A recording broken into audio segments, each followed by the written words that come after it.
अनुभूत विषया संप्रमोषः स्मृतिः। शब्दार्थ: अनुभूत बराबर अनुभव किए हुए, जाने हुए। विषय बराबर विषय का। असंप्रमोषः बराबर जो चुराया हुआ न हो, उससे अधिक का नहीं, किंतु आरोह पूर्वक तन्मात्र विषय ज्ञान होना। स्मृति ही बराबर स्मृति है। अन्वयार्थ: अनुभव किए हुए विषय का फिर चित्त में आरोह पूर्वक उससे अधिक नहीं, किंतु तन्मात्र विषय ज्ञान होना स्मृति है। व्याख्या: स्मृति से भिन्न ज्ञान का नाम अनुभव है। अनुभव से ज्ञात वस्तु को अनुभूत कहते हैं। जब किसी दुष्ट अथवा श्रुत आदि वस्तु का ज्ञान होता है, तब एक प्रकार का उस अनुभूत वस्तु का तदाकार संस्कार चित्त में पड़ जाता है। फिर जब किसी समय में उद्बोधक सामग्री के उपस्थित होने पर वह संस्कार प्रफुल्लित हो जाता है, तब चित्त इस संसार विषयक परिणाम को प्राप्त हो जाता है। यह अनुभूत पदार्थ विषयक चित्त का तदाकार परिणाम स्मृति वृत्ति कहलाता है। प्रमाण, विपर्य और विकल्प द्वारा जागृत अवस्था में जिस किसी वस्तु को अनुभव करते हैं, तो उस अनुभव से चित्त पर संस्कार पड़ते हैं। उन संस्कारों से स्मृति होती है। अनुभव सदृश संस्कार होते हैं और संस्कार सदृश स्मृति होती है। निद्रा में अभाव का अनुभव होता है, उसके संस्कार से भी उसके सदृश स्मृति पैदा होती है। इस प्रकार स्मृति के भी संस्कार पड़ते हैं और उनसे भी उसके सदृश स्मृति होती है। स्मृति का विषय अनुभूति से कम अथवा उसके बराबर हो सकता है, उससे अधिक नहीं हो सकता। स्वप्न भी जागृत अवस्था के अनुभूत पदार्थों की स्मृति है। इससे जागृत के समर्तव्य विषय भी दिखलाई देते हैं, किंतु वे सब कल्पित होते हैं। यह स्मृति की स्मृति है। इसमें यह यथार्थ ज्ञान नहीं होता कि हम स्मरण कर रहे हैं। इसको भावित समर्तव्य स्मृति कहते हैं।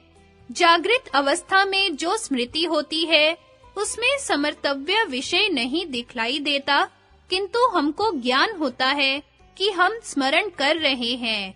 यह वास्तविक स्मृति है। इसको अभावित समर्तव्य स्मृति कहते हैं। स्मृति को सबसे अंत में लिखने का कारण यह है कि यह वृत्ति प्रमाण, विपर्य, विकल्प, निद्रा और स्मृति के अनुभवजन्य संस्कारों से उत्पन्न होती है। संप्रमोष नाम मोष से धातु से तस्करता से अर्थात चोरी का है। इसलिए असंप्रमोष का अर्थ तस्करता का अभाव है। जिस प्रकार लोक में पुत्र के लिए पिता से छोड़ी हुई वस्तु का ग्रहण करना असंप्रोष अर्थात अस्तेय अर्थात चोरी नहीं है, किंतु दूसरों की छोड़ी हुई वस्तु ग्रहण करना है, इसी प्रकार अनुभव स्मरण ज्ञान का पिता है, क्योंकि स्मरण ज्ञान अनुभव से ही उत्पन्न होता है। अनुभूत विषय अनुभव द्वारा छोड़ी हुई संपत्ति के तुल्य है। इसलिए स्मरण ज्ञान का अनुभूत विषय से अधिक प्रकाश करना संप्रमोष अर्थात स्मृति नहीं है। केवल अनुभूत विषय को ही उसके बराबर अथवा उससे न्यून प्रकाश करना असंप्रमोष है अर्थात स्मृति है। इसलिए स्मृति का विषय अनुभूत विषय से कम हो सकता है, अधिक नहीं हो सकता। यहाँ यह शंका उत्पन्न होती है कि चित्त जो स्मरण करता है वह प्रत्यय मात्र का स्मरण करता है या ग्राह्य मात्र या ग्राह्य ग्रहण, इन दोनों का स्मरण करता है।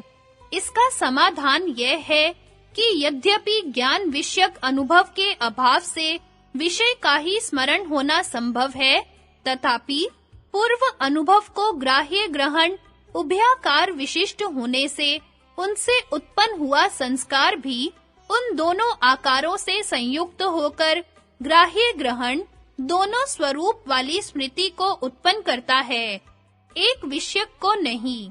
इसलिए ज्ञान संबद्ध विषय का ही स्मरण होता है न केवल ज्ञान का और न केवल विषय का अर्थात अनुभव, आकार, स्मरण, ये तीनों समान ही आकार से भान होते हैं, विभिन्न आकार से नहीं।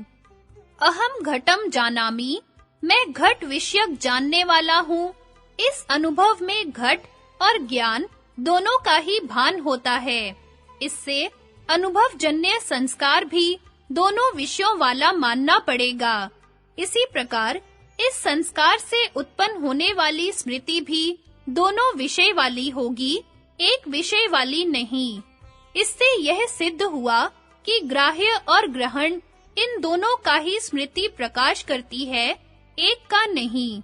यह स्मृति दो प्रकार की है, एक भावित समर्तव्य अर्थात मिथ्या पदार्थ विषयक जो कि स्वप्न में होती है, और एक अभावित समर्तव्य अर्थात यथार्थ पदार्थ को विषय करने वाली जो कि जागृत काल में होती है, जैसा ऊपर व्याख्या में बतला आए हैं।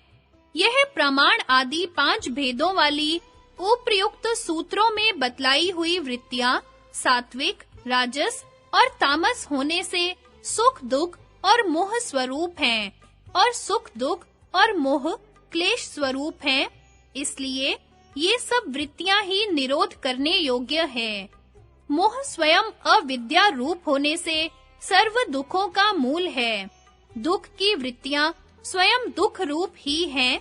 सुख की वृत्तियां सुख के विषयों और उनके साधनों में राग उत्पन्न कराती हैं। सुखानुशयी रागः, सुख भोग के पश्चात जो उसकी वासना रहती है, वह राग है।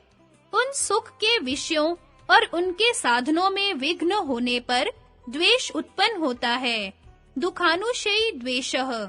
इसलिए क्लेशजनक सुख, दुख, मोह स्वरूप होने से सब प्रकार की वृत्तियां त्याज्य हैं। इनके निरोध होने पर संप्रज्ञात योग सिद्ध होता है। तदनंतर पर वैराग्य के उदय होने से असंप्रज्ञात योग सिद्ध होता है। विशेष विचार सूत्र 11। स्वप्न जागने और सोने के बीच की अवस्था है। सूत्र की व्याख्या में स्वप्न में हमने भावित समर्तव्य अर्थात मिथ्या पदार्थ विषयक स्मृति का होना बतलाया है। स्वप्न भी अंतःकरण के गुण भेद से 3 प्रकार के होते हैं, तामसिक स्वप्न, राजसिक स्वप्न और सात्विक स्वप्न। जब स्वप्न में तमोगुण की प्रधानता होती है, तब कुछ से कुछ विचित्र स्वप्न दिखलाई देते हैं, अर्थात सारी वस्तुएं अस्थिर रूप से दिखलाई देते हैं और जागने पर उनकी कुछ भी ठीक-ठीक स्मृति नहीं रहती। यह स्वप्न की अधम अवस्था तामसिक है। जिस समय स्वप्न अवस्था में रजोगुण अधिक होता है, उस समय जागृत दशा में देखे हुए पदार्थ ही कुछ रूपांतर से दृष्टि गोचर होते हैं और उनकी स्मृति जागने पर रहती है। यह स्वप्न की मध्यम अवस्था राजसिक है। ये दोनों प्रकार के स्वप्न भावित समर्तव्य स्मृति वाले होते हैं। जो स्वप्न सच्चे होते हैं, अर्थात जिनका फल सच्चा होता है, वे सात्विक कहलाते हैं और यह स्वप्न की उत्तम अवस्था है। यह अधिकतर योगियों की होती है और कभी-कभी साधारण लोगों को भी सत्व के उदय होने पर तम के दबने और सत्व के प्रधान रूप से उदय होने के कारण यह स्वप्न की अवस्था अकस्मात ही एक प्रकार से वितर्कानुगत की भूमि बन जाती है और उस जैसा ही अनुभव होने लगता है। इसलिए इसको भावित समर्तव्य स्मृति की कोटि में नहीं रखना चाहिए।